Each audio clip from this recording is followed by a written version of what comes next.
Hey, what's going on, everybody? It's Brently, and I'm bringing a little team deathmatch on Seatown.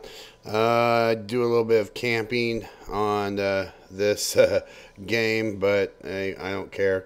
Say what you want. But anyway, purpose of this video this week is to go over what I went through this weekend. As y'all know, on my birthday, I got my first, and trust me, my last DWI. Since I blew a .203, I was without a court or judge order required to go to the level 2 class, which is called a weekend intervention program. Which in the weekend intervention program, basically you check in a hotel and you are either in class or you're in your room. You're not allowed to have your cell phones.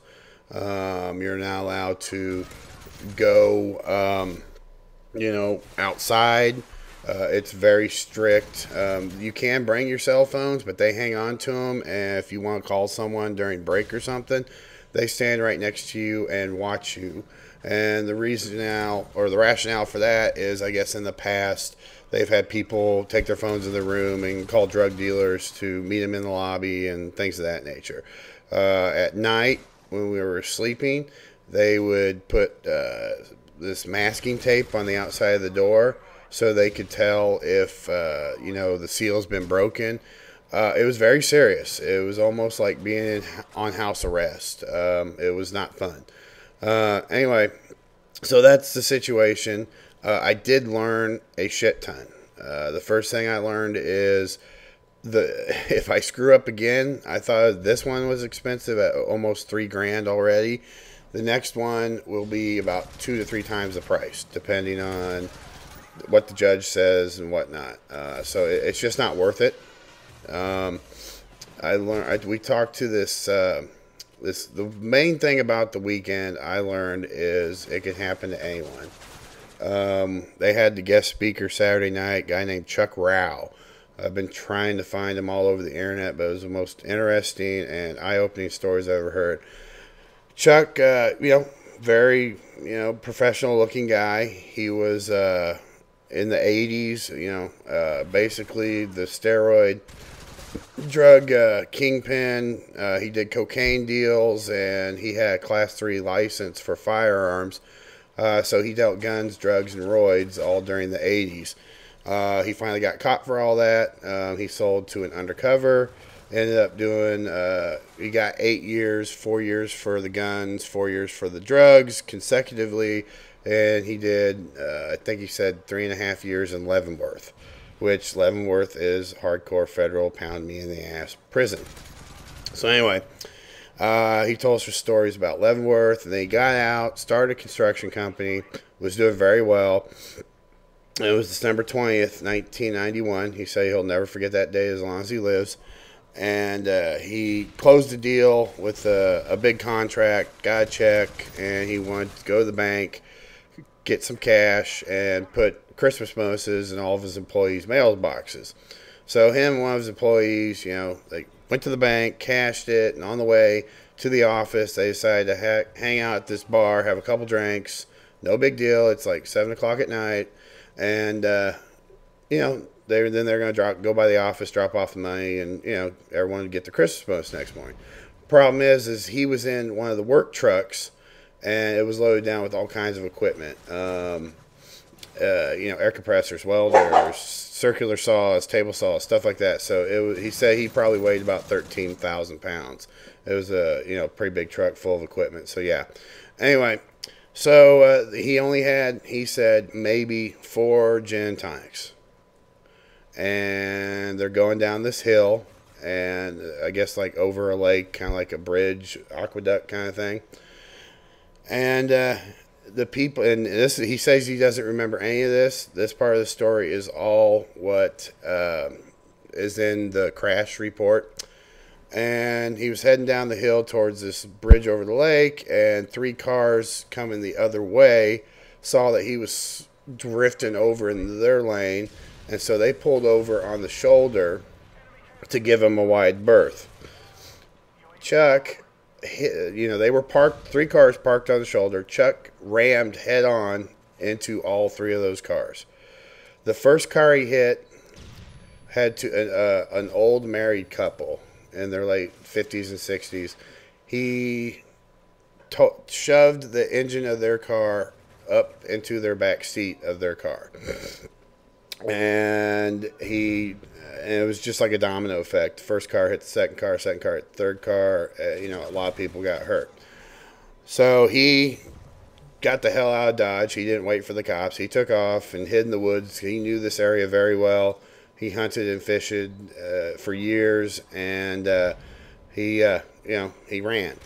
And then he ended up being at a friend's house, and he made up a bullshit story about, I got in a fight and my car got jacked, and if the cops ask, you haven't seen me, da da da da.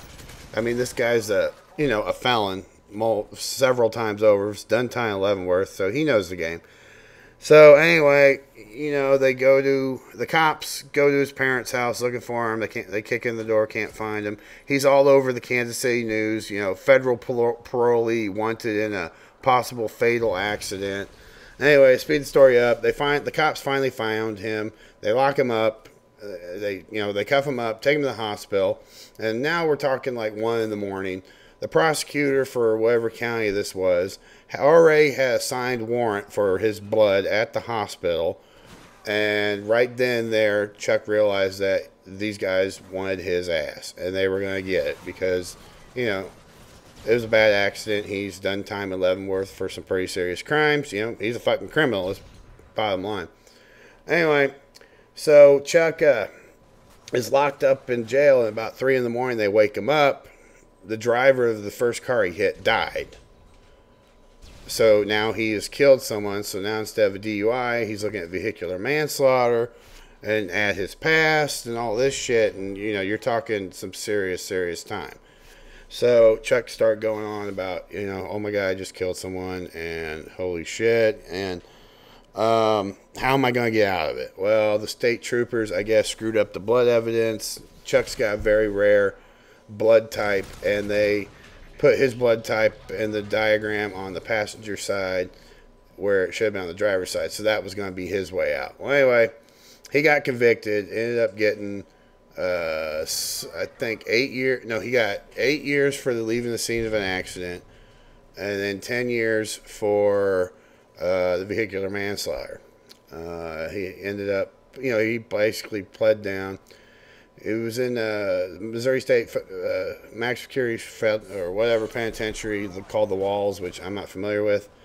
And he ended up somehow in this program, real hardcore, like military offenders program, and he did very well. And he met the head of MAD in Missouri, and they ended up being friends. And his first parole came up, and he didn't have anyone to go to bat for him, but he found out that the victims were going to come and talk to the parole board, which they're entitled to do. So he figured, well, it's just going to be a formality. I'm going back to jail. I'm never going to see, the light of day. Well, unbeknownst to Chuck, the head of the MAD in Missouri showed up on his behalf and kind of said, Chuck's a changed man. He's never going to do it again. And this was at the time when DUI laws were changing, so the head of MAD had a lot of power, and the governor really liked her. She had the governor's number on speed dial, for fuck's sake. So Chuck ended up getting paroled, and he has been doing great. He got his pilot's license back. He's got his construction company going. He bought a plane. He's doing great, but he's on probation till like 2032. So anyway, I know this is a little long-winded of a story, but hearing this guy's story and the fact when he got in the accident, he only blew a .1. Now, granted, it was a couple hours afterwards, but he really wasn't that intoxicated, but he blacked out. It doesn't remember anything at such a low alcohol level. Scared the living shit out of me. That could have been me. And, I'm not going to tell you guys not to quit drinking or anything, but if you're drinking, great. That's fine. Just do not get behind the wheel. It is not worth the money. It's not worth the time, the inconvenience. It's just not fucking worth it. And I'm not fucking ever going to do it again. So that was the main thing I learned from it. It could have been me. My roommate Kenny, super cool guy, but snored, didn't get any sleep. The food was good. Hy-Vee catered it every day, so it wasn't bad at all. There was a lot of people in there with stuff on their ankles to, I mean, I was the first offender, but there's a lot of second, third, and fourth time offenders in there, and I've learned it's just not fucking worth it. So, please don't drink and drive. It's not worth it. I'm not saying don't have a good time. I'm just saying don't have a good time and get behind the wheel. But anyway, that's sort of the summary of what I went through this weekend. I learned a lot, and I'm really thankful I went through it, even though it really sucked. And I hope if anybody out there thinks about getting behind the wheel drunk, they'll think about this video. Anyway, I'll see you guys next week. Bye.